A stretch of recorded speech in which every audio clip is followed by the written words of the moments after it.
iTiS World of Worship Fellowship. This is in Truth and in Spirit World of Worship Fellowship. Today is Monday, the 2nd of March, 2026. 2 months already gone in the year. So if you have New Year's resolutions, how far with those? If you do not have any resolutions like me, keep on going. Yeah, but 2 months are done. We have 10 more months to go. It's March. It's the Lenten season for some religions. It's also Ramadan for some, the Muslims. There's a relative peace, at least where I live. People are behaving well. People are giving to the poor. They are inviting us for,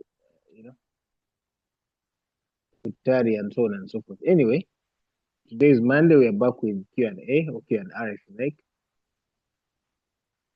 And as always on Monday, we either have a topical Q&R or we have a question from the audience. But today, we have a question from our usual suspect, who's Peter, Professor Serevinde, who is very far away in Ghana, but I know he'll listen to this one. He's the one who asked us about anthropomorphism. Okay? Anthropomorphism sounds like a big term, but it's really simple. All because we all grew up around it or with it. At least here in Buganda, when we were young, our parents or elders used to tell us many stories about Wakai Manewango, the lion and the hare. I think they have an English book to the same.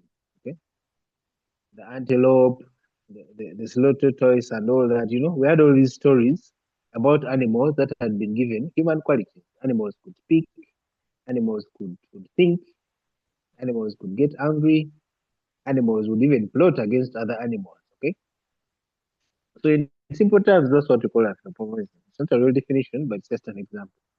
Okay. Now, when it comes to the God we worship, because this is a Christian fellowship, we're talking about the Christian God, not the one made by human hands. Okay. We have also given him these human attributes. Okay. For example, when you read the Bible, throughout the Bible, especially in the Old Testament, God can get angry when people misbehave. There are so many stories of people disobeying and then God punishes them. Okay. So this God is an angry God. There are verses that say God is a jealous God as well. So imagine God being jealous of who or what, I don't know. But he's jealous, just like us human beings. We're jealous of our friends, we're jealous of our co-workers, our relatives, and so on and so forth. We've also seen a God who loves, humans, we love others. Okay. So God loves, we have seen a God who loves. We have also seen a God who punishes. Again, I think that's part of the jealous. Because of his jealousness, he also punishes those who disobey. When he gives instructions and you walk away from them, he punishes. Okay. Furthermore, we've seen God. Now, when we come to the New Testament, God even has a son. Okay. We are told that Jesus is the Son of God. In fact, this is the point at which our Muslim brothers digress from Christendom. They say, no, God cannot have a child. God is God.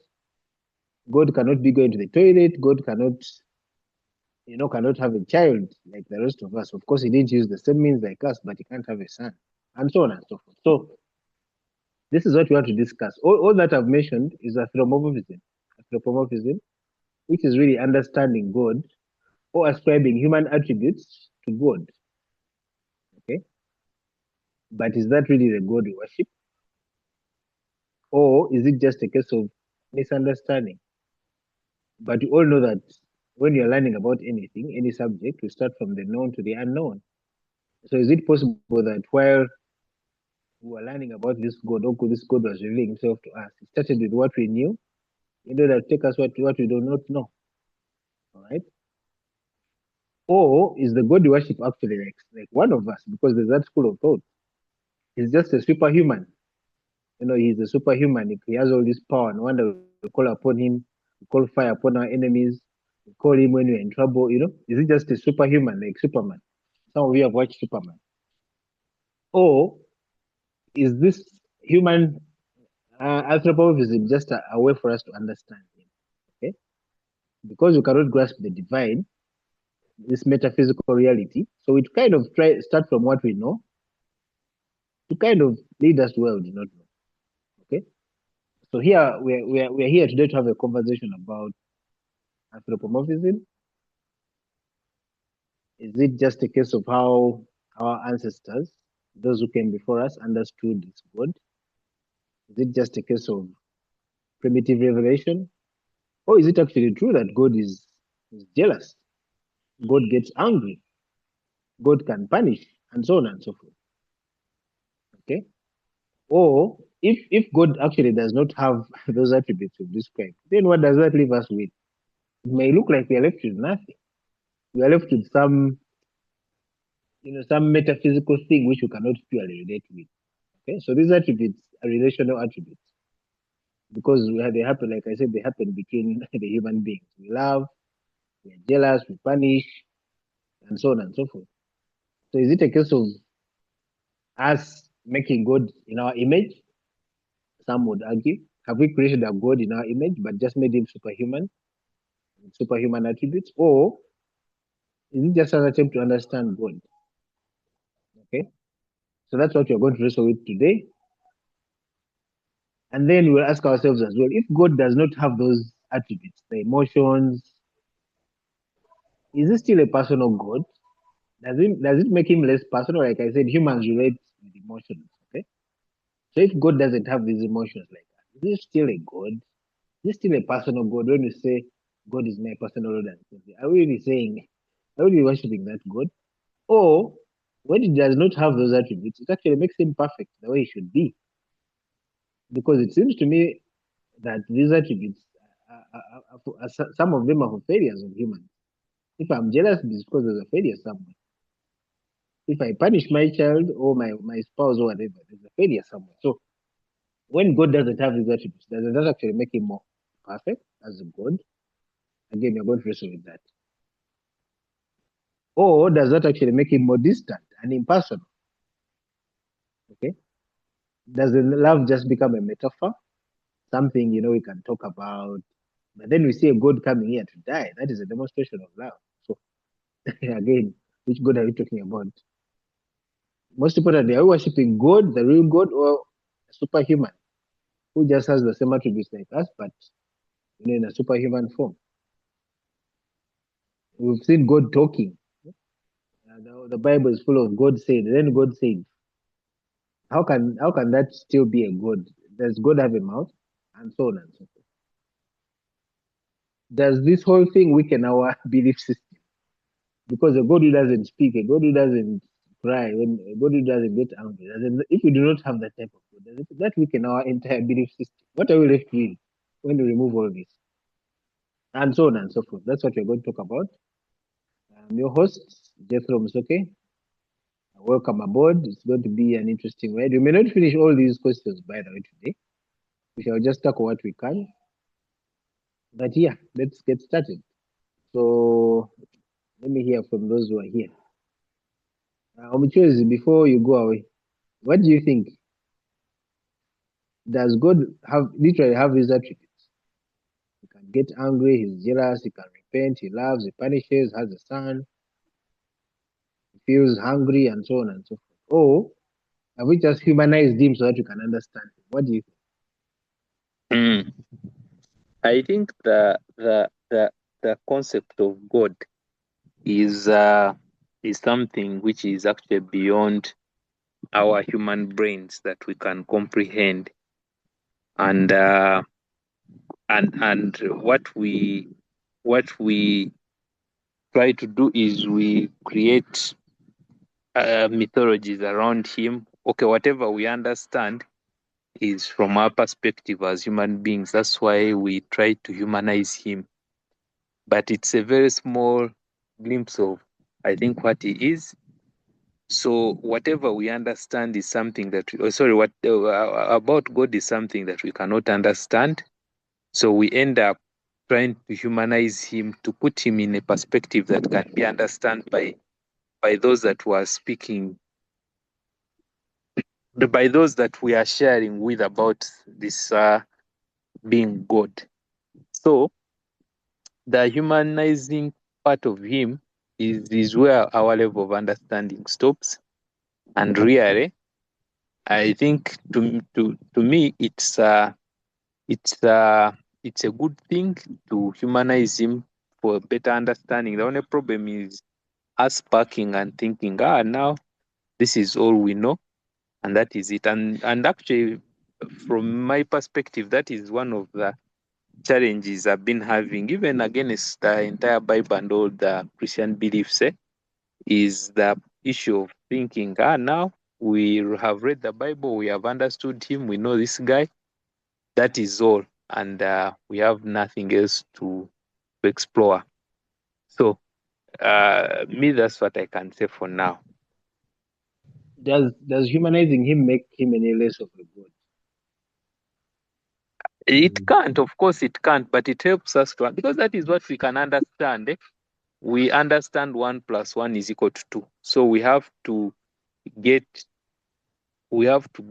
that God, the idea that we have about God, and put him in the things, the normal things that we can understand. Because otherwise, if we don't humanize him, then how else can we describe him? How else can we talk about him? I think it's because of our limited capacity that we have to stop there. And to me, I think it is okay. The humanizing him part of it is okay, and I think to him it's also okay with him. But my biggest problem is we have packed and convinced ourselves that whatever we know is that is the God and that is him. We know him now. Thankfully, we do not teach that here at the fellowship. At least here we always emphasize progressive revelation. We always say that's why we always have these fellowships to come and Uh, study more about this God. We uh, learn and learn. We learn.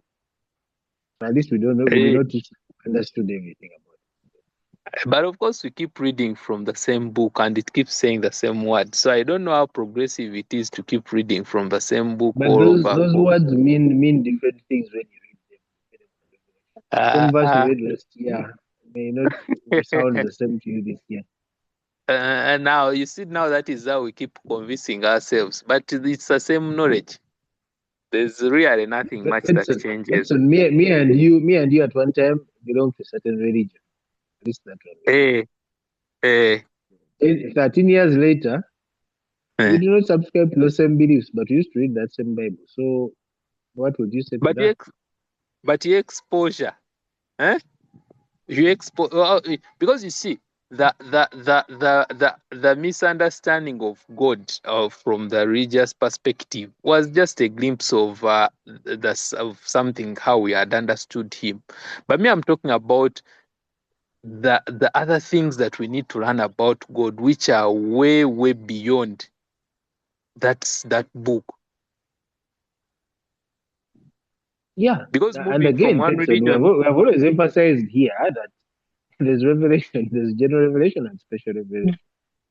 So we uh, do not claim that everything about God is in that thing called the Bible. Do not uh, accuse us of that, Benson. Here, uh, accuse us. I'm talking about the bigger picture, Jet. Mm. Because if we Okay, had this let's talk serious about it. religious guy here, it's up bad that Raymond is not here. Me, I asked He a was actually question. here and he dropped off. Mm. I asked a question one time. When you see, first of all, each church now, like from our setting, each church you find that it has a name of a saint, then it has a verse, then it has it has a Bible verse. It whenever someone is going to preach, he has to preach in reference to a certain Bible verse. Now, because religion has put us in that box, we cannot go beyond that. We cannot think above that. So that's why you see the humanizing of God and all that. We are still drawing from the same understanding of what these people did, because the people who wrote the Bible understood God in that way, and they portrayed him like that, and we are still following him, which me, I think, which Yeah. are saying it is okay, but can't we get God beyond that? Okay. Thank you, Pete. I know this could easily. We've always had these discussions about revelation and progressive revelation and your issues with the Bible, which are well documented. But you shall hopefully attempt to answer. Dr. Gracious, are you there? Oh, yes, please. Haven't you actually created a God by giving him all these human attributes, but just made him a superhuman? Sorry, brother. Hasn't man actually just created God and ascribed to him these superhuman capabilities? Well, I think from different perceptions, like my brother has just given in a suggestion or a way of seeing things. So, yeah, I would say some people have tried to humanize God, but um, since we know God is the spirit, so he cannot be humanized. It is actually him who can humanize himself.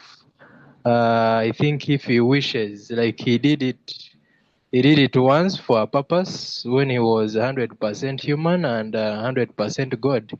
So I think that is the first time that God humanized himself. But we human beings, I don't think have the ability to practically humanize God. We may claim that we are doing so, but I think Well, we have humanized him. Dr. Blissers, we have humanized God. God cries, God is jealous, mm, God gets angry. So what do you mean? yeah, there I would give that bit to the other aspect, like what he portrayed when he was in flesh and blood and flesh and blood, because since he was 100% human at that time and 100% God, I wouldn't be shocked if he felt the pain that we human beings feel. Yeah, but then after that, after the mission that he had come for, he went back to his glory, and he is no longer living in flesh as he was at that time. So that would be my submission. I would say still Okay, God stays a spirit. Hmm. okay, thank you. So Thank you. Dr. Blissers is saying God is spirit, and the only humanization that ever happened was when he came here in the body, in the flesh. We hailed him, we beheld him, and when he went back, that was it. So the rest is just semantics of language, according to Yeah. So that so man. the rest we are waiting for his second coming. Yeah. Okay, thank you. That's where we Uh, expect much. All right. Thank you, sir. yeah, so Isaiah, I'm now back to you. I'm going to ask you a more direct question. I don't know if you want to start with anthropomorphism as to define it. If you'd like, you can start there. But my question to you is, without anthropomorphism, can we really know, understand, and ultimately believe in God? What is right or wrong with anthropomorphism? Let's start with this. You can start with the definition if you like, if it differs much from what I said earlier. And then you tell us if without it, surely, oh, we can really understand this God. We've never seen. God is a spirit, and so on and so forth. Continue. Well, thank you, everyone. Praise Jesus. I hope you are well. It's good to be here again at in Truth and in Spirit World of Worship Fellowship. First, I think we need to break down further the term anthropomorphism so that people get to understand it. It is Okay? an English term derived from a combination of two Greek terms. The first term is anthropos, which means man. Then the other one is morphe, which means image or picture, something like that. So when put together, it is putting in the image of man. That is simply put, anthropos, man, morphe, image, in the image of man. Okay. Now, I would like at this point actually to respond to your question.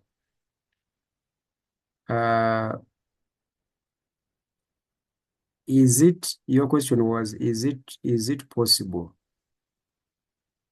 to understand Yeah, God? without anthropomorphism, can we really know or understand or ultimately believe in God? Oh, excuse me. what is right or wrong with anthropomorphism? You can combine those two things. Yeah, well, what is right with anthropomorphism? Because it is the way of understanding everything we attempt to understand in life, okay, has got a way of understanding. So anthropomorphism is a way of understanding what is not easy to understand. It is like when you are teaching and then you say, for example, Is that an example? For example, it is exemplifying with the intention to make sure that a concept or an idea is understood. Okay, so basically that is the whole idea of anthropomorphism. Okay, making okay, sure so that, mm, we need it in order to understand complexity. That's what yeah, in order to understand complex things. So that's how it is. And I think after saying that, I need also to take you further and tell you that Rutembana made a very good introduction to this discussion. What is happening in the Bible, gentlemen and ladies, is that those people in the Bible and outside the Bible are attempting to understand God. Unfortunately, like the first lesson in theology is, you see, if you're going to study theology, and it's good, one of the teachers of theology is here, Tangazo. I don't know whether Tangazo teaches theology or teaches religion, but at least he's in a seminary somewhere. you tell us. Yeah, so the first lesson in theology is to make sure that the students are reminded that they are not here to understand God. They are here to know about Him. The two are different. Hmm? Yes. In theology, we do not study theology to understand God. That is attempting the impossible. In theology, we know about Him, and later we choose to believe Him or not. That is why many people after theology do not actually even believe God. And many of us after theology, we believe Him more and more, and we still believe in Him. Why? Because theology actually warns you that the subject matter is incomprehensible. Our minds and brains are finite enough to comprehend a being like God. So God cannot be comprehended. So you have to be humble to study theology. Because the subject of theology, theos, the study of God, you are studying something that is too difficult to comprehend and actually take to the laboratory and test. Now, because God is like that, he supersedes and transcends our understandings, okay? In our dealing with Him and relating with Him, okay, we try to exemplify His acts.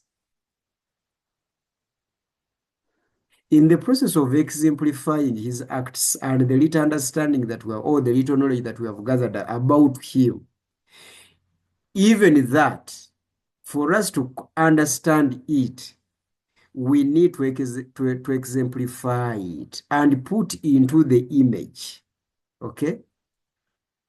Make it tangible, make the inexpressible tangible. So that is where anthropomorphism is born.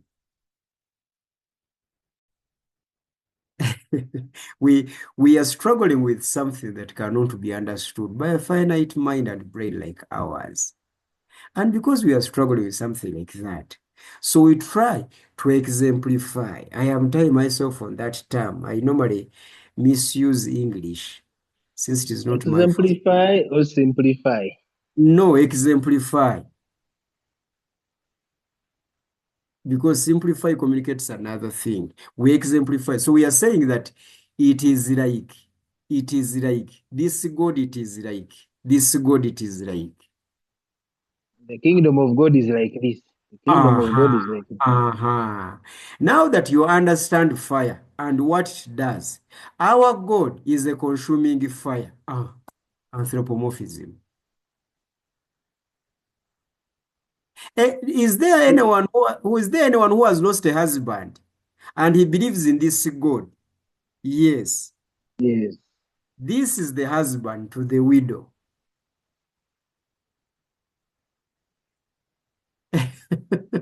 We are dragging this incomprehensible being to our level of reception and perception. So is it fair to say that anthropomorphism is the teaching aid of sorts? Yes. Continue. No, isn't anthropomorphism a teaching aid? And many times you actually get stuck with the teaching aid and leave the bigger lesson. First, we establish that it is fair to say that it is a teaching aid. God is not fire by texture and material. He is not fire. But he is dangerous to sin. Like fire is dangerous to any object or to most of the objects. So that is all right. Now, where it becomes a problem, because your question had part B, what is wrong? Yes. So what is wrong with anthropomorphism is when people start looking at fire as God. And then calling him for others. And then they start worshiping the fire wherever they see it. And yet... And is calling fire from heaven a bad thing? Against your enemies, for example, like people normally do. Now, that also is also a problem of anthropomorphism, because God is a jealous God, and he hates those who hate him. Okay? Now, that whole idea of God hates those who hate him is anthropomorphic. Why? Because we normally, in our cultures, our enemies are those who do not like us. So we transfer that to God. Whoever doesn't like God hates that person because that person doesn't like God. Anthropomorphically. So we use that same context, foreign context and wrong context, by the way, to invoke fire from heaven, to burn the enemies of God, in quotes. Still, that is also the problem of anthropomorphism, because you think that God hates like you hate and loves like you love. So that is an abuse of anthropomorphism. Anthropomorphism has been abused. The teaching aid has been abused. Yes. So moderator, that is what I can say for now as this discussion continues. Is it possible? I'm going to ask the same question, which you seem to have answered, but let me ask it. Is it possible to understand God without this teaching? Is it possible to attempt the knowledge of this God without teaching it? It is possible after it.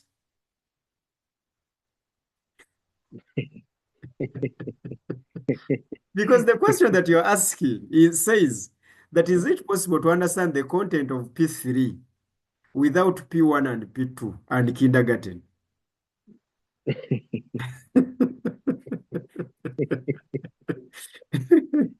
So my answer to you understand the content of P3 after P1 and P2.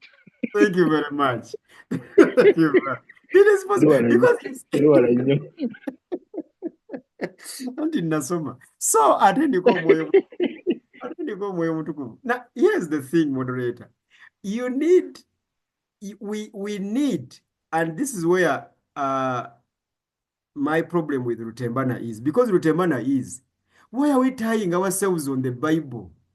There are even other things, the better things even, more improved, more inspired things, ways to understand this God. But every time the Bible, the Bible, the Bible, the Bible. But Rutemana is saying all that because he has been exposed to the Bible. So he's being selfish and unfair. Okay? There are many people who haven't been exposed to the Bible. And majority of those people are religious, unfortunately, in Christendom. And they hold Bibles every weekend. And they hold Bibles. But they know nothing about what they are holding. But because Rutembana has been exposed to Anglican good scholars like Trutangazo and the bishops in there, you know, and then he went into the other biblical cult, the SDA. The man has been exposed and is educated and he has been reading quite a number of books. So for him, he's accusing us of wasting time and energy. We are not wasting time and energy. We are still helping people get where Rutembana is by exposing them to this elementary book, the Bible. That is number one, moderator. Secondly, the reason as to why we tie ourselves on the Bible, it is because everything has got a base. Any advancement that you're going to go, you need a base, somewhere to start from. So is it possible to understand God without being this anthropomorphic, like ancient cultures have been, and actually even modern cultures? Even ourselves, we are guilty of the same. Is it possible? I would say it is very possible after this. You need to start from It is only possible after. Yes, it is very possible after this. If you're going to pass P1, the class teacher in P1, and you've never attended kindergarten, the class teacher in P1 has got the responsibility to prepare the lessons, okay, from the grassroots. By all means, you have to start with the alphabet, ABC in P1. Why? Because you do not have a clue, do you? You don't. So to discuss boy in P1, boy is running in P1, you need to first of all construct the letters. So moderator, what you see, alphabet. you need to learn the alphabet. So what you see in the Bible, both in the New Testament and the Old Testament, yes, that is primitive revelation and understanding of who God was.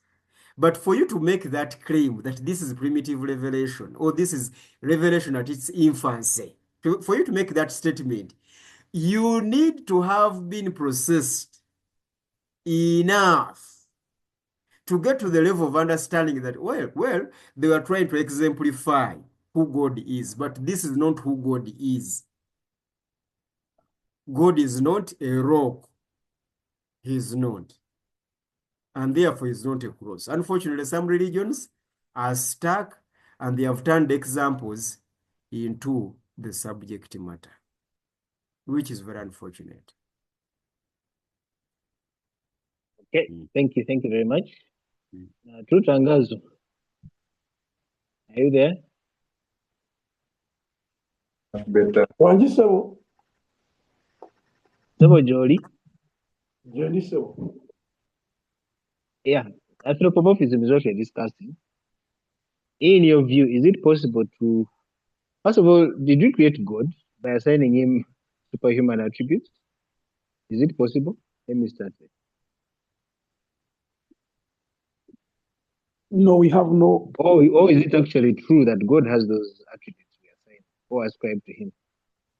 No, first of all, we have no capacity to create God. Anyone who suggests it exposes their ignorance about God. Of course, on the flip side, it's an exposure of poor, what we call theology. I think he has, Isaiah has mentioned it, isn't he? Theology, what people call theology, which they think is a complicated thing, it is not. It is simply, theos is Greek for God, and logos is study, conversation, knowledge, acquiring knowledge, understand. Like, what do we know about God? And ideally, what can we study, or what are we learning? What do we say? It is surrounding all that. But when Isaiah likes these things, when it comes to the root of that, then what we can know about God in truth and truthfully is the revealed logos that became flesh, which is the word. So we cannot create God. The idea that anyone can create God is founded in ignorance about this God, but also it exposes poor theology or bad theology. Nti omuntu alina byamanyi nti owawe bakatonda babatonda. You see, to imagine that is, do you have any other God you know of that was created by human beings? And if any such a God exists and you have proof that that God was created by human beings, that is not a God. By calling anything a God, you are suggesting that it pre-exists you and you can't create it. And if you picked it from your ancestors, for example, and you call it the God of your ancestors, even your ancestors could not have created it, because the ancestors could only have called it a God if it pre-existed them. But also, the God we are talking about, by nature, is self-existing. And what that means is that by the time we exist and get to know anything, this God has been.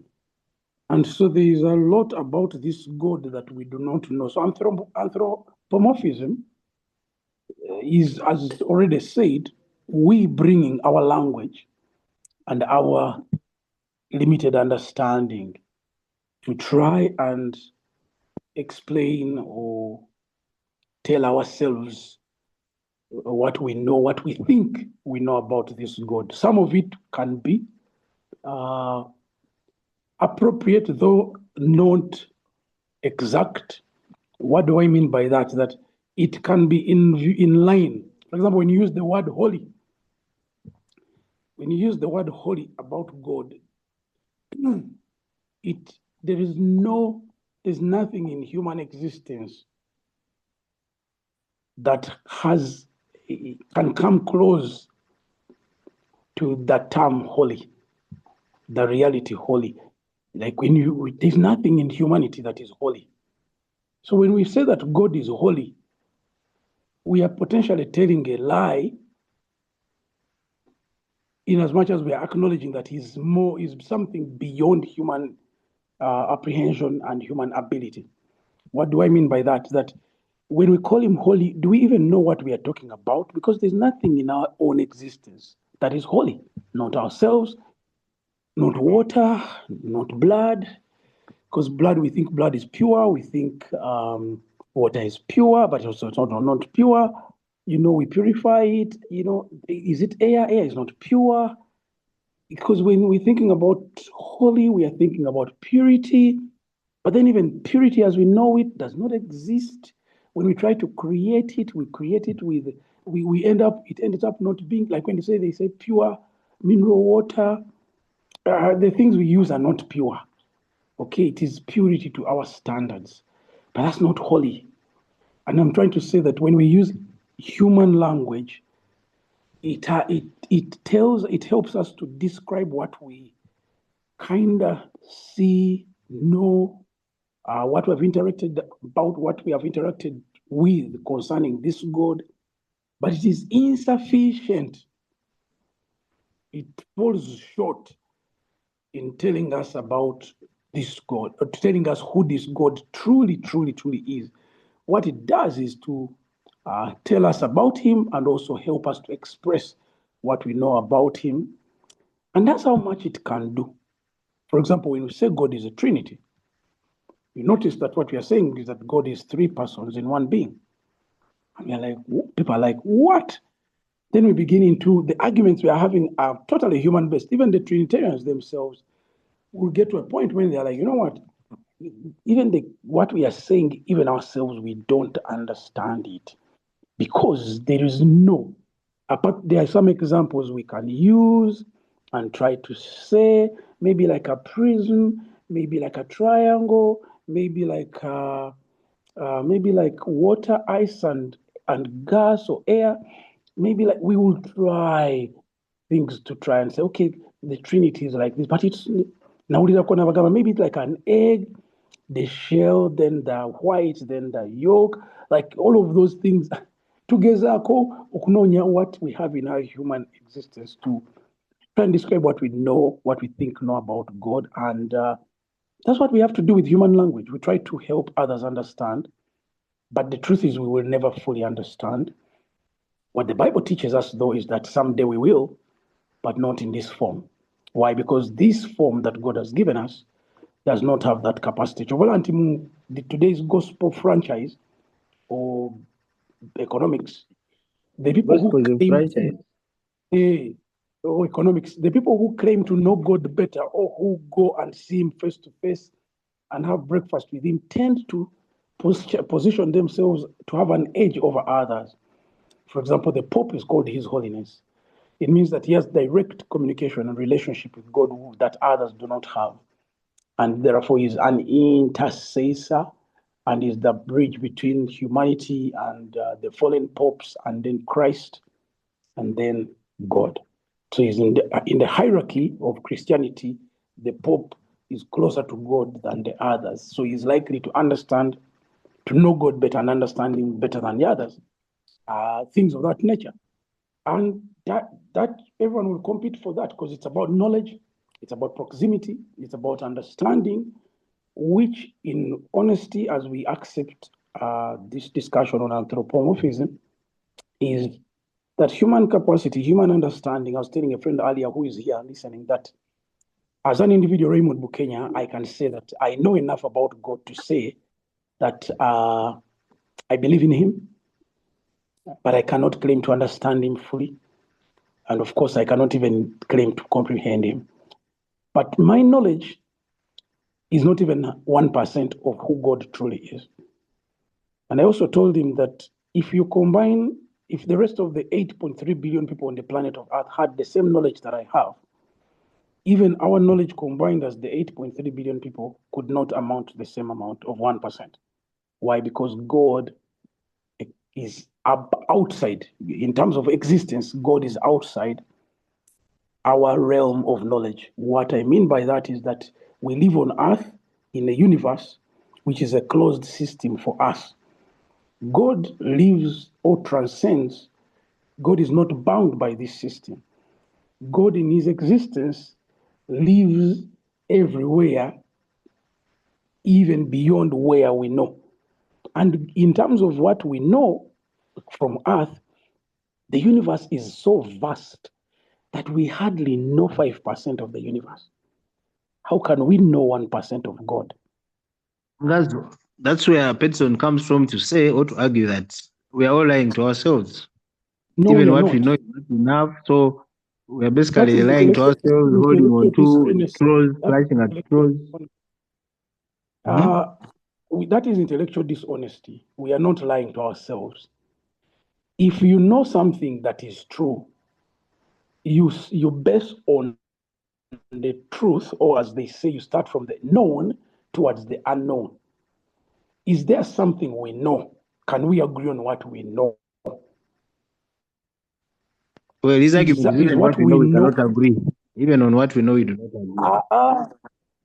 Yes. Then who is the arbiter of the agreement? Because disagreement is a position before we have knowledge and before we have more information. But the more information we have access to, then we have an arbiter. Okay, so that is the position. I don't dismiss the position of disagreement. Yes, most times we shall disagree, but how do we deal with the disagreement? Do we just say we disagree? Each one of us knows different things. No, let's look for more information. Let us. I think I'll end here. See, I don't know if I've said it here before, but C.S. Lewis once commented on the Russians' excitement to get into space and saying how they are going into space was further on disapproving, or rather disproving the idea of God. We on Earth, Christians, talk about God because of our ignorance of what is in space.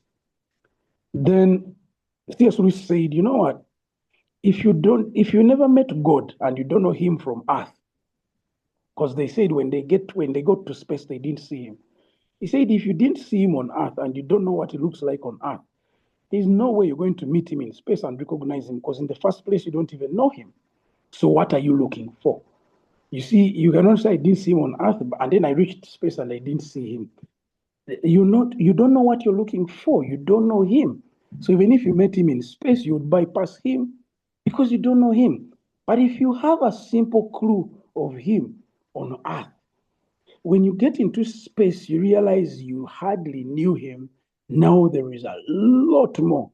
That's why Christian astrologers, when they get into space, they are amazed at the hand of God and the wisdom and the majesty, because they're like, wow, if God made all this, of which there's no other explanation for them as Christians and scientists at the same time, they're thinking all I knew about God was on earth.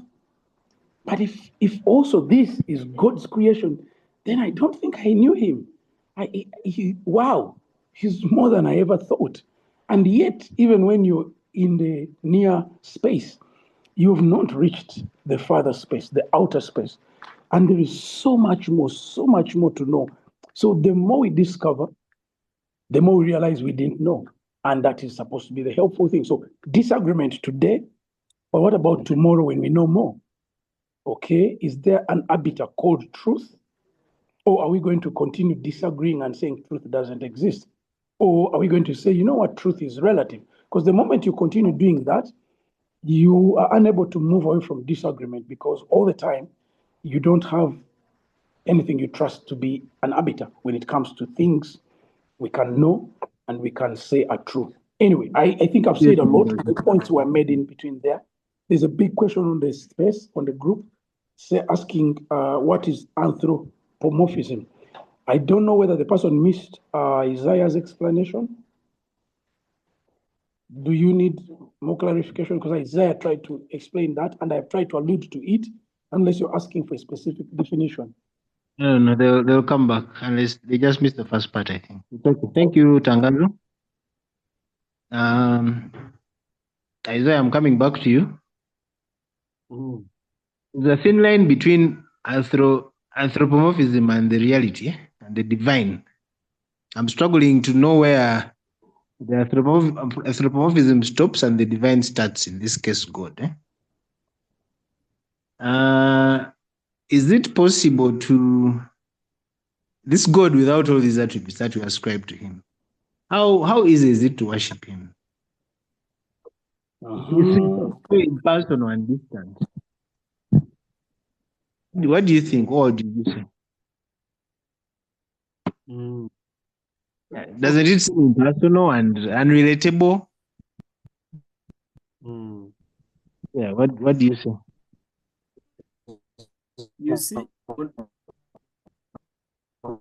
someone is struggling with their network. Tangazo, let me just mute him. I think it's I've muted him. a network thing. Like, what do you remain with when you remove all these things? That's what I'm struggling with.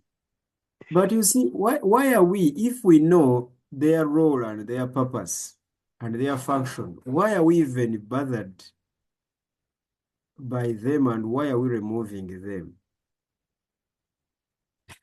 Because I want a God I can relate to.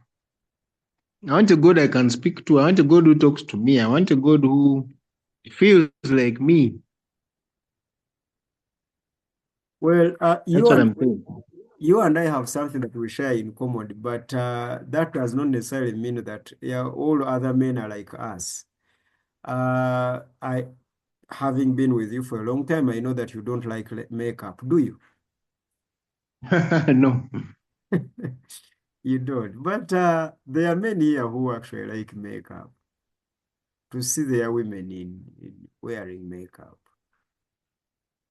Okay. And I would like to use that man who has no problem with his wife wearing makeup. So there are those who like their God without makeup. Is that?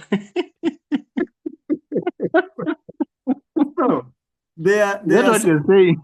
there are some Christians who have matured enough to have their God without makeup. I mean, it's a stage of growth in Christianity and in spirituality. You grow. And the more you grow, the more you start receiving God without makeup. And then there are those, okay, who are comfortable with their God with makeup. I mean, even after growth.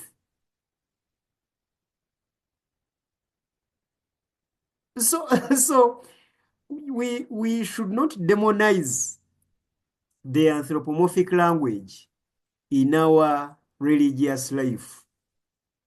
Don't demonize it. It is there to serve a purpose. It might not be serving you because of who you are and what you know.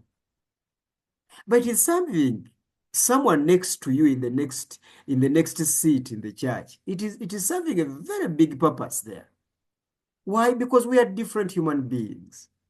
They're just refusing to grow up, really. Okay, fine. But they have refused. They just want their women with makeup.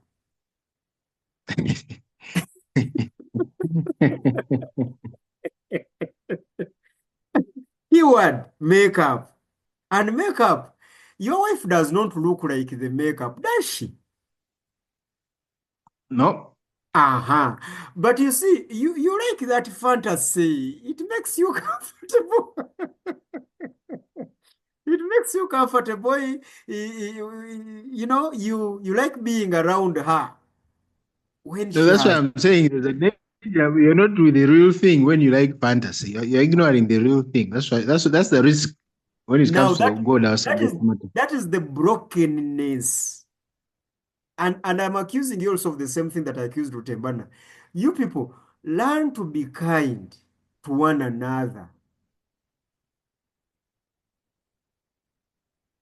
Someone wants to understand God as a husband. Give them time.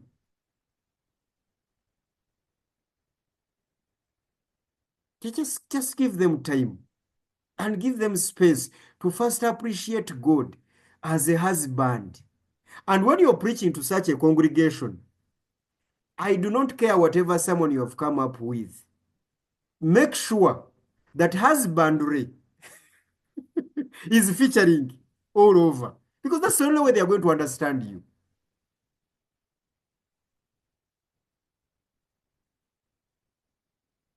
Now, these are the essentials of anthropomorphism, because they even affect world mission, taking the gospel across the borders. You will have to package God in their understanding. You don't say, grow up, grow up. It's not even a business of growing. It is now a matter of understanding.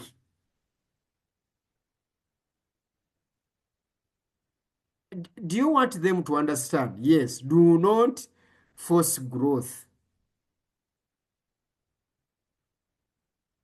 So moderator, you and myself, we do not like makeup. I don't know about Reverend Tangazo. Ndoza mchara Tangazo yebyula. I have not met her.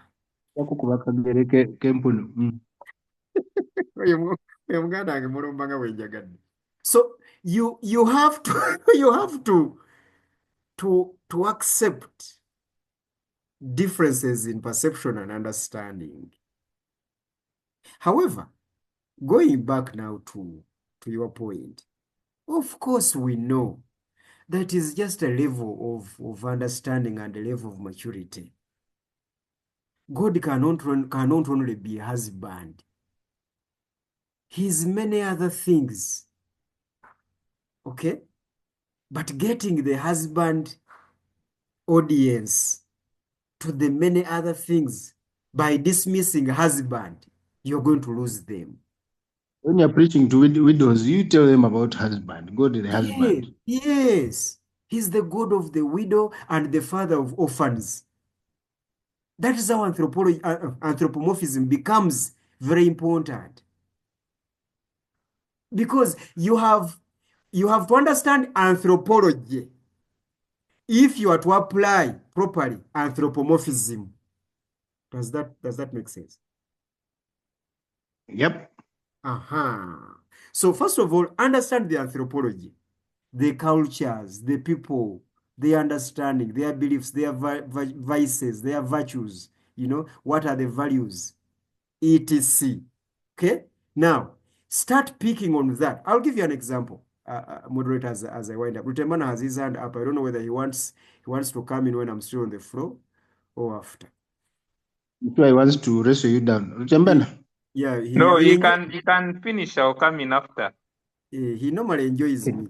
So For example. he enjoys eating me up. I'll give you an example. When Paul goes to Athens, isn't it? He's moving around altars of anthropomorphic altars. And then he finds one Acts altar. 17. Acts 17. And then he finds one altar that says, "This is to the unknown God." Apostle Paul does not say, "No, God is known. This altar is against the knowledge of God." No, no, no, no, no, no, no. He stands on that and says, "Ladies and gentlemen, me, I belong to this altar." This is which altar? This one of the unknown God, and it is the God that I'm here to tell you about. For me, I worship on this altar. He started worshiping on the altar. But do we worship on altars, we Christians? We do. No. But the Paul is very clear on the anthropology, and he's now utilizing the anthropomorphism to communicate that. So, moderator, some people like their God with makeup. We are only warning. Like how they like their women. Yes, we are only warning them that God is not that makeup. God transcends that makeup. And we remind the husbands who like their wives with makeup that is not the one that you married. That is makeup. She will take a shower. Thank you, moderator.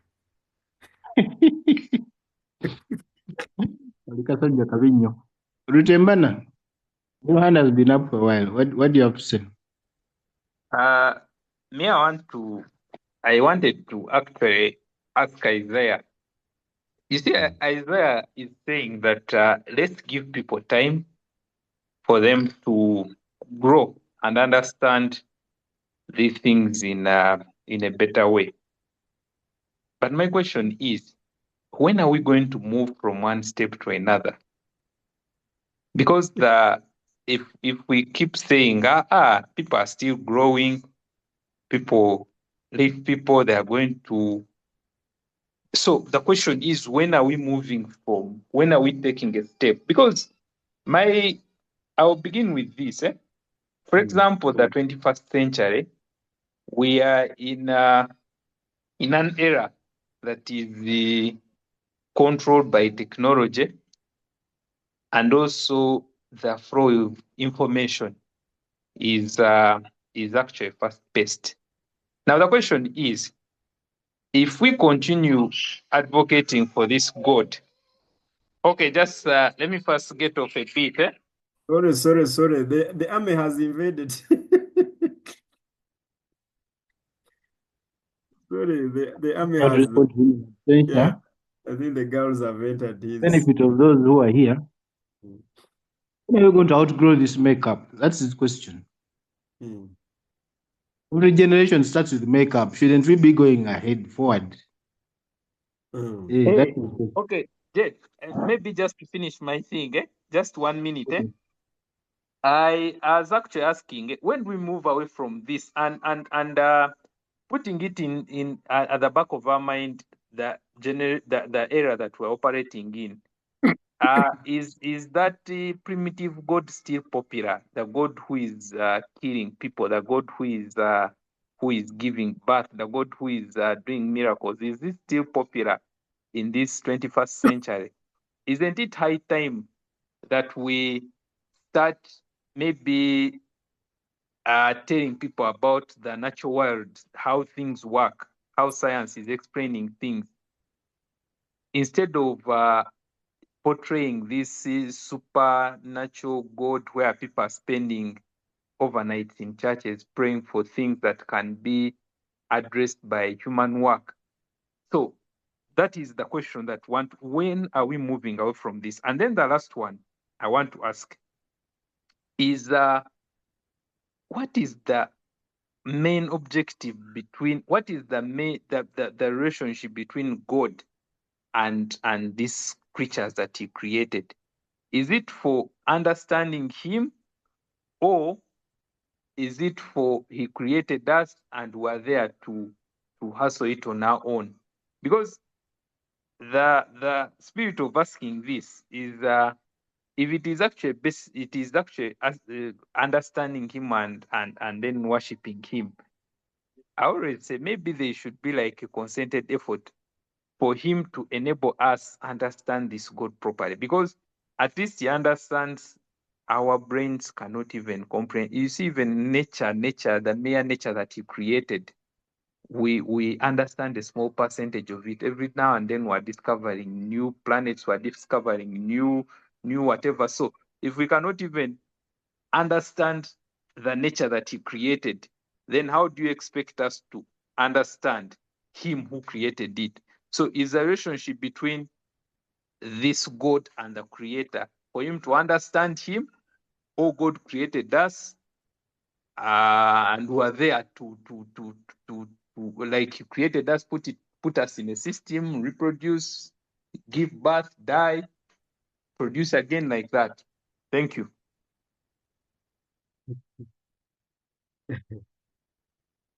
Um, With the Moderator. one where it says, I'm saying, Mm, question has two questions. Can we start with the one where it says, can we grow up really? mm, Every generation after generation cannot start from the same starting point. At mm, what point are we going to start from maybe P3 instead of P1? That's its question. mm. Mm. You see, moderator, first of all, we have there are many inventions from technology and from all fields of knowledge. There are many inventions that have come. However, there are things that have not changed. For example, the system of mastication and digestion has not changed. We are still chewing food and digesting it with our intestines, right? Yes. Yeah. Why? Because perhaps that is a basic that we need to start with, unless if you are the hospital and they are inducing meals through the amino acids into you. But there is only one way to get food and nutrients into your body. It is through your mouth, the throat, and then into your digestive system. What am I trying to say here? I'm trying to say that they are basics. They are basics, really. And those principal basics need not to change. So we cannot say that let's move away. When are we moving away from this? When are we moving away from this? And I understand his pain. For example, I have been here saying a number of things that a certain town pastor now, who is now popular and hitting all the social media and the TV stations and radio station, is now popular of. Okay? For example, I was here and I told you that the role of God in your life is to do what you cannot do. And his providence, for God to give you something from heaven, it must not be provided for in planet Earth, or at least in your environment. I have been here telling these things. Okay? I was here telling those who are willing to listen that when you have malaria, before you go to the church, go to the hospital. I said these things before. There was Anna Isaac Romushana on the social media. I said these things. You do not go to the church when you are sick. Go to the hospital because the pastor of malaria is in the hospital. He is not in the church. I was here. I was there saying these things. But, and when you listen to Isaac Romushan, it is like he has been following me because he's saying everything that I was actually saying. But anyway, it could be the same spirit that is speaking. All right. Now, that is the process of moving away that Rutembana is asking. That is the stage of moving away. But Mr. Rutembana, to show you the extent of how fallen we are, this Romushana man is being opposed by fellow pastors that what he's saying is not true. Gentlemen, now that is the stage. Those who are opposing him, it is because they have drunk so much in these anthropomorphic teachings and these traditional teachings and these primitive revelations of God that they have turned these into absolute doctrines and dogmas of belief. They are not willing to think that the role of God in your life is to do what you cannot do. And when God gives you something from heaven, it is because it is not on planet Earth, aka miracles.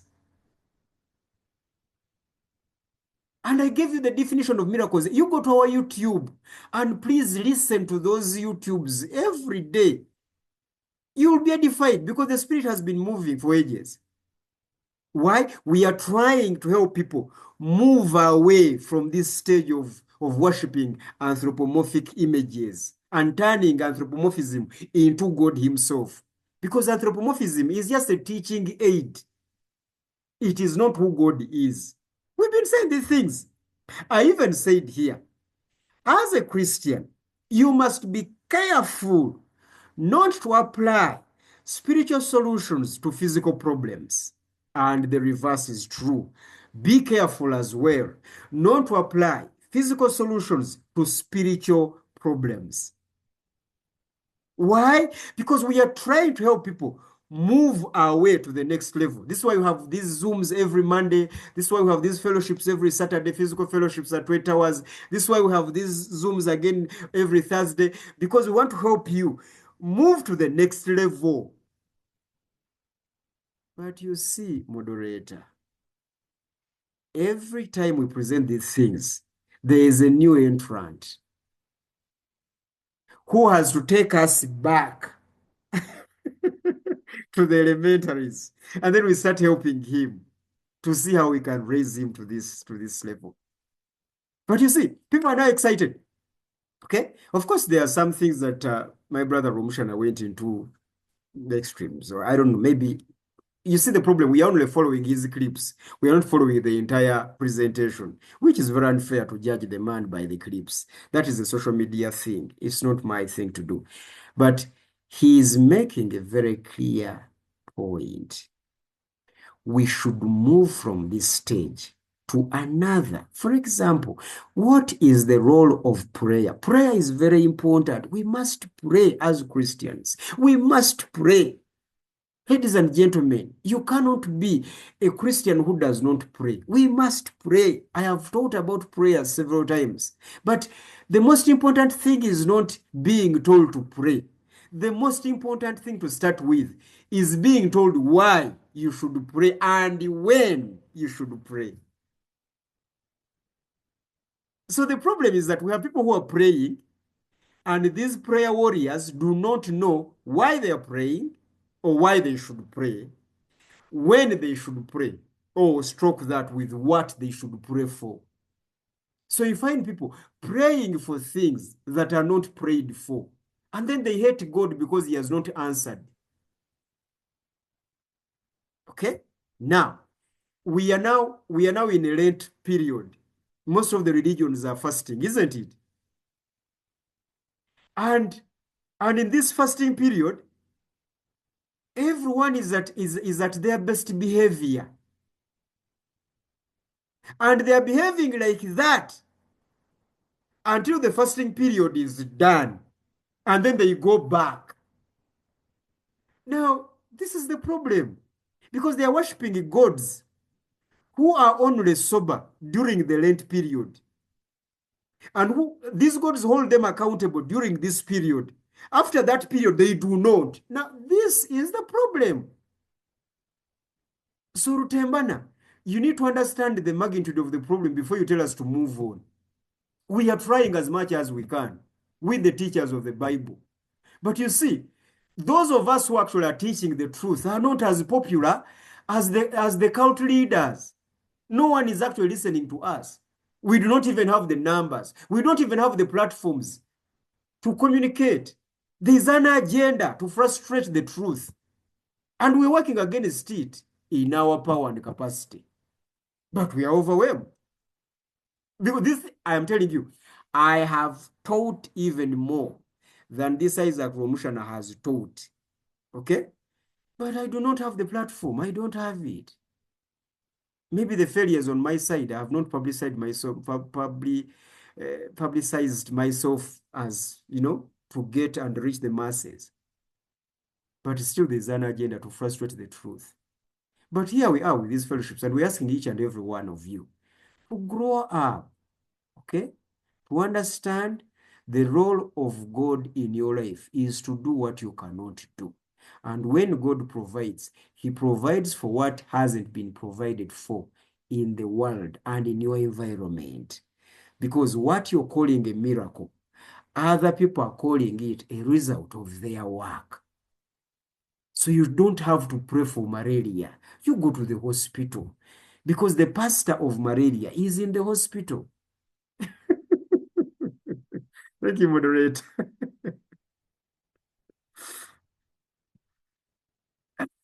Sorry, my internet is playing games on me. Petrol had a question about why God created us really. I don't know if you remember it. Mm. For what Yeah, purpose? why God created us? What purpose really? No, I don't know whether I got the question from that angle, but I thought he was asking, why does he expect us to understand him even after we have failed to understand the world that he Oh, I created? understand what he created. Okay. I don't know, he's still here. Rutemana, who is right between me and the moderator? And yeah, that's what I was actually trying to say, is that if we have even failed to understand nature, sometimes even people say we can't even understand our fellow human beings that we are married to. How does God expect us to understand him? So even if we create images around him and try to personalize him, we have failed to understand the things that are near us. So how can we even understand him? Interesting. Now, to that, I'll just say this briefly and then give way for other people to come in. First of all, God actually does not expect you to understand him. And he does not even demand you to understand him. That is why he says that you believe me.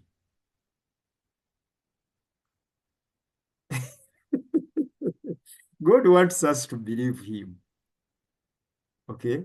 And we shouldn't even tire ourselves so much. It is not for everyone to tire themselves in understanding God. A certain wisdom speaker in the wisdom literature of the Bible said that, understand my child. Okay? Having so many books is actually killing your own brain. You relax.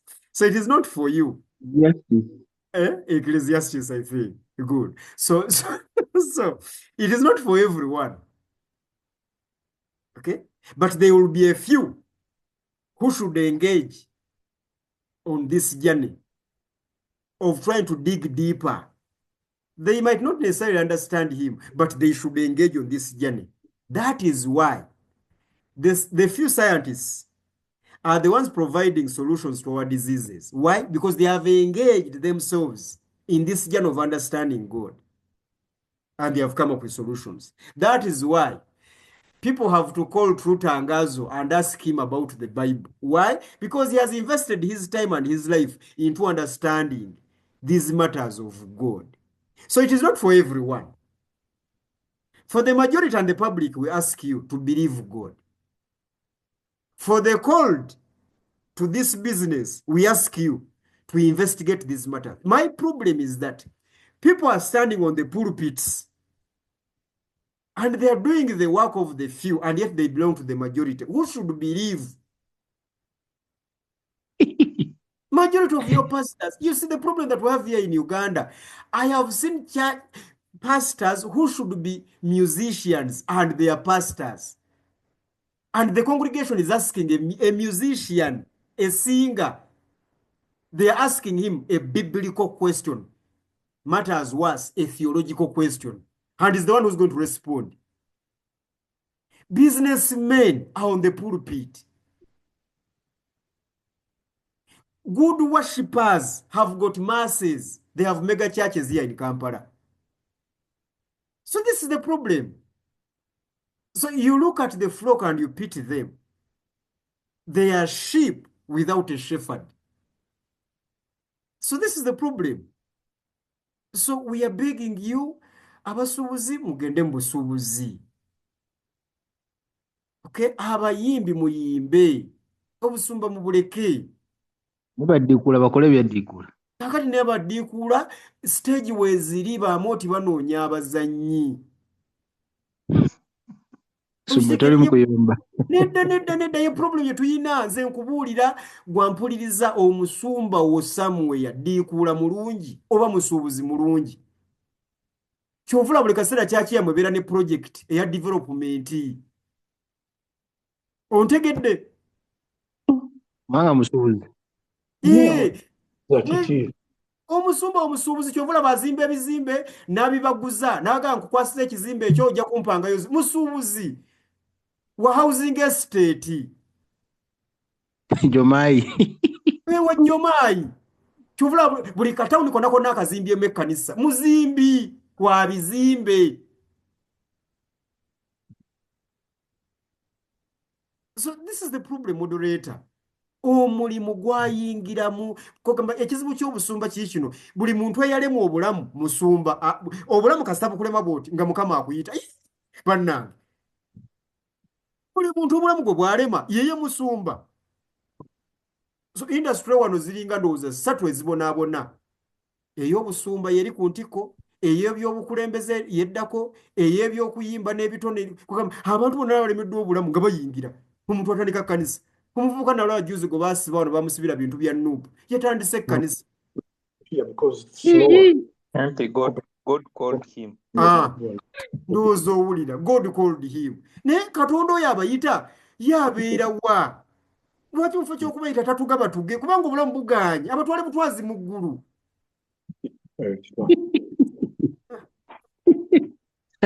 Moderator. Tangazo, we have 10 minutes. What do you have to say on this whole thing as we finish? Or is it stop? Sometimes we don't finish, we just stop. On the issue of anthropomorphism, the various detours we've taken, of course, you found us on one of them or two. Yeah, that's what I thought we were. So, but the name was omusajja ayingidde atya atekete mu kulwana n'abasumba abasuubuzi abaddiikula. Naye aleka obusungu bwaba butegeese nga buti buli ng'alinda mukisa gw'anaafuna abakube. You know, I think Bali anthropomorphic mu nsonga zino ez'Akatonda. I think that's why theological training is necessary and very urgently needed when it comes to anyone who is going to become or to minister or to serve God's people. Because even Peter Bulaboyo, the apostle, yamala emyaka 3 the scriptures tell us. Nga ali under, he subjected himself to a certain man called a teacher, a rabbi. And we can say, well, maybe because he hadn't received the Holy Spirit, but for us, we receive the Holy Spirit immediately, therefore we don't need training. But if you have received the Holy Spirit and you have knowledge and understanding of God, then why are you misrepresenting him? Or using dikula, you're being a dikula about his things, let me say. Nti omutaddemu katembawo otandise mukolamu ssente kyobulaba theological training eri needed wano e Uganda nnyo omuntu akimanye nti katonda yaani kiki lwaki yatonda ensi. Why did God create the whole of existence, not just the earth where we stay? And what is our role? What is our responsibility? What is our calling? What is my personal calling in this grandeur plan? When Jesus prays about the kingdom of God to come here on earth as it is in heaven, does that kingdom end here? Does it extend? And I'm not saying that these are questions that you only can understand from theological college, but at theological college or in theological training, you don't need to, but I'm using the language that I'm more familiar with. When it comes to theological training, kiyambako okumanya nti waliyo olulimi lw'osobola okukozesa bulijjo, and I think there's a good place for anthropomorphism, because you also want to make sure that you explain things about God in a way that the people whom you're explaining them to can access them.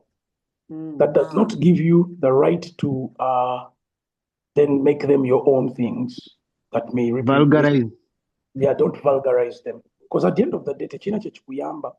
And that's why the training is necessary, because then you who is trained, you get the complicated things, or the tough theological terminologies, and then you, by the calling and training, you are a faithful teacher. That's why the Bible is very clear that God has called people to teach, but also to be shepherds, whereby a shepherd tasobola kutwala ndiga n'agiwa omuddo omukyamu. Naye shepherd obuvunaanyizibwa bwe nti anoonya omuddo, ye kennyini atwala obudde. Endiga bw'ogisindika mu muddo eyo mu nsiko esobola otandika onoonyanoonya, n'emala galonda, n'eronda kano, n'erya gali, n'eronda kano, n'ebuuka waawo, n'egenda wali, n'enoonya, n'etunula, just. Naye waliwo shepherd lw'akwata endiga n'azikulembera, n'azitwala awali omuddo omulungi, n'azitwala awali amazzi amalungi. Kati awo kyova owulira Dawudi ng'akola Zabbuli 23 ng'ali clear that Yesu Mukama ye musumba wange. Akola ki seetaage nga nti akola atya? Antwala awali amaki amateefu, angalamiza muki. He makes me lie down in green pastures. The shepherd does that. The shepherd chooses the pastures. The shepherd takes time. So, and that comes out of training. I think shepherding, if you are to understand it, is not just something that you wake up and say, I'm a shepherd. Shepherds were trained from when they were children. Go to any shepherd cultures, abalunzi, genda obeera obogeza embalaalo oba mbakalamoja owawa okulunda bakutandika oli muto okutuuka okuyita omulaalo oba omulunzi oba olina experience ng'otegeera ky'okolako ebyokusanga ng'ogoba akatege wamagundi gwe Isaiah gwe bitegeera ebyo ng'okola ebyo kati nze mbikoze ndi mulaalo ebyo okusanga ng'okuba ofuulwa bakira kirenge okukwata engalo ne bazikatako ku kipatu awo manyi nabeerako ebukomero tulinayo ettaka abalaalo gye bali bangi. That doesn't make you a mularo. Doesn't make you a shepherd. A shepherd undergoes training. Hence, they play a major responsibility. And when you put it in the context of the Bible and theology and church, and then ultimately God, then you are shepherding the flock of God, as Jesus told Peter, to tend to his flock, to feed his lambs. Okay? That it's going to take your understanding of responsibility, and therefore being sure how you you exercise that responsibility. And now it comes to feeding the people of God, the flock, to shepherd them on the right pasture, and therefore be appropriate in language that does not only meet their expectations and needs, but comes from God and represents God. And that's why I think it's necessary that as we discuss anthropomorphism, that we look at the deficiency of training as one of the major factors enabling anthropomorphism. I don't know if I have said anything useful in that regard, but I think for me, when I assess the Jehovah most of our anthropomorphism is syncretic. Nti byetumanyi ku bakatonda ba wano byetuteeka ne ku Mukama Katonda eyatonda ensi okitegeera nti olwokuba nga tumanyi Katonda alwana entalo, oba tulina jjajja Ddungu, tulina jjajja Musoke, tulina jjajja Mukasa, and we think that the God who created the universe can be approached utilitarianly, nti gwanga twagala okuzaala, twagala okubaza, twagala okuyigga, twagala okufuna, and therefore we go to him for that. Ye yatonda eggulu n'ensi, therefore he made provision for that. Nti in the world which he created, all those things are possible and they are doable, even if you're not a Christian.